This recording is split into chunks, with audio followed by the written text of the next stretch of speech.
Assalamualaikum warahmatullahi wabarakatuh. Madayaw maayong adlaw kaninyong tanan. Magandang araw sa inyong lahat.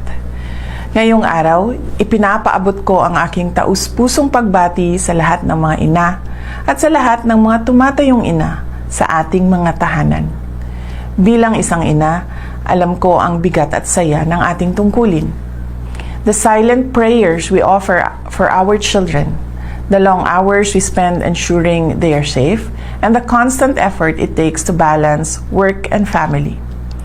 To nurture a child and lead a household is one of the most challenging roles any woman can take, but it is also the most rewarding.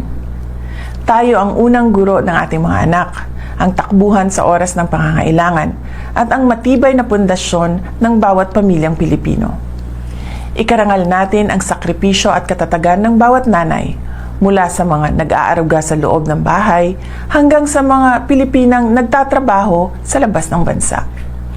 To our OFW mothers, we know that sacrifice is not always about physical presence. Sometimes, the greatest sacrifice is the distance you endure to provide for your family.